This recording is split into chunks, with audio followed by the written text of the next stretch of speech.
Përshëndetje, ku jemi këtu me parashkimin e datës 29. Data 29 është një nga ditët që rezervon të ardhmen sot, ka një ndikim shumë të mirë sepse lidhet me punën, lidhet me ndryshimin e madh, por koha tregon që juve i keni të gjitha mundësitë dhe periudhën e duhur për sa i përket ekonomisë, për sa i përket ndryshimit, për sa i përket asaj që juve keni, sepse çdo gjë që ndodh për një arsye. Çdo gjë që arrihet për një arsye. Kjo është arsyeja e punës, së karrierës, është e stabilizimit në një farë mënyre për ekonominë dhe ndryshimet e mëdha që vijnë. Sepse kjo ditë shuhet shumë data 29, sepse kemi të bëjmë një ditë shumë e rëndësishme e muajit, do të thosha, sepse kemi ndodh hëna e plot në ujor, ku dielli në Luan formon një bashkim me Jupiterin në Luan. Afrodita në Vrigjeresh krijon një kënd mjaft të rëndësishëm, por Marsi në Binjak është një ditë kulmi, zjerimi, ekspozimi, ndryshimi dhe jo vetëm. Hëna e plot në ujor nxjerr në dritë çështjet që lidhen me miqësitë, lidhet me punën, me të ardhmen, planet që keni dhe jo vetëm. Marrëdhëniet që kanë bëjnë në fushën e dashurisë duhet pa kujdes. Dielli dhe Jupiteri në Luan zmadhojnë dëshirën për sa i përket punës dhe karrierës, por suksesi, vëmendja, krijimtaria është fitoria më e madhe. Afrodita me Marsin sjell tension në marrëdhënie pune, por duhet pasur kujdes jo të nxitojë.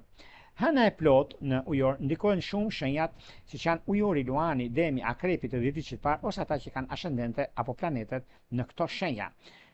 Për ujorët kjo është kulmi personal, vendimi, ndriçimi dhe identiteti në marrëdhënie. Për Luanet lidhet me partneritetet, marrëdhëniet dhe njerëzit që kanë përballë në lidhje me punën. Për Demët lidhet shumë me karrierën dhe statutin e tyre. Për Akrepët me shtëpinë, familjen dhe bazë emocionale. Kjo hënë e plot mund të sjellë lajme, vendime, ndarje, afrim, zbulim dhe shumë gjëra. Por këtu duhet pasur kujdes në ndarje sepse janë fjalë të huazuara dhe keni kujdes. Këto janë ndikimet që të ofrojnë që duhet pasur kujdes në ato gjëra, por këtë edhe do ta themi në moment tjetër. Në temat e rëndësishme që neve themi çdo ditë. Bashkimi i diellit me Jupiterin në Luan është shumë i fuqishëm dhe mund të sjellë mundësi dhe vendime të rëndësishme në anën tuaj. Por megjithatë, ndikojnë pozitivisht Luanët, të Dashi dhe Shigetarit të 10 ditësh të parë, si dhe Binjakët, Peshorët, Ujorët të 10 ditësh të parë dhe shenjat fikse kanë ndikime shumë të mira. Afrodita në Vrigjeresh, ndikimi më i madh që bën koha që ka të bëjnë, sepse pikërisht kjo ditë është një nga ditët më me zë dhe më pozitive të qenë ndonjëherë për një mijë arsye, ku gjërat janë në favorin tuaj, ku gjërat kanë të bëjnë, sepse kjo ditë e mërkur na ndihmon jashtëmase për gjërat që neve kemi dhe çështjet që neve duam të përçojmë. Ribashkimi, ndikimi, fuqia ka vlerë, vetëm nëse disa gjëra që janë në anën e punës, por për financat mund të sjellë mundësi, por edhe shpenzime të mëdha. Prandaj pasur pa kujdes në këtë drejtim. Këshilla ime për ditën e sotme është: sot gjithçka zmadhohet.